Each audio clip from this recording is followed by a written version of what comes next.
উত্তৰ পূব ল্যান্ডলক হয়, কিন্তু ল্যান্ডলক আমি নোহোৱা কৰিব পাৰোঁ যদি আমি চিকেন নেকৰ তলেদি আমি আণ্ডাৰগ্ৰাউণ্ড ৰেলৱে কৰিডৰ বনাব পাৰোঁ, ৰাস্তা বনাব পাৰোঁ।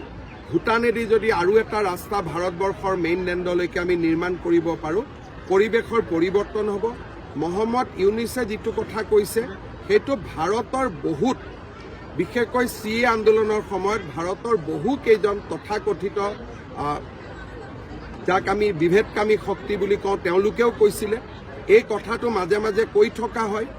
ইয়াৰ বিপৰীতে মই ভাবোঁ যে ভাৰত চৰকাৰে নিশ্চয় শক্তিশালী পদক্ষেপ গ্ৰহণ কৰিব। চক দিলৱাৰ বোলাজনৰ ককায়েক এজন এষ্টাব্লিছ মাটিৰ দালাল। 2021 চনকে তেওঁক গ্ৰেপ্তাৰ কৰা হৈছিল আৰু 21 চনতে তেওঁৰ বিৰুদ্ধে চাৰ্জশ্বিট হৈছিল। কিন্তু চাৰ্জশ্বিট হোৱাৰ পিছতো তেওঁ স্কুলৰ মাষ্টৰ, চৰকাৰে তেওঁক ছাছপেণ্ডো নকৰিলে। তাৰমানে তেওঁলোক কিমান শিপাই শিপাই চৰকাৰৰ তলত সোমাই আছে। আৰু দিলৱাৰো এটা ডাম্পাৰ বেপাৰী, সাংবাদিকতাৰ কোনো গুণ চৰিত্ৰ একো নাই। হোজাইত গৈ সুধিব, গোটেই ঘৰখনকে মাটি দালাল বুলিয়ে জানে।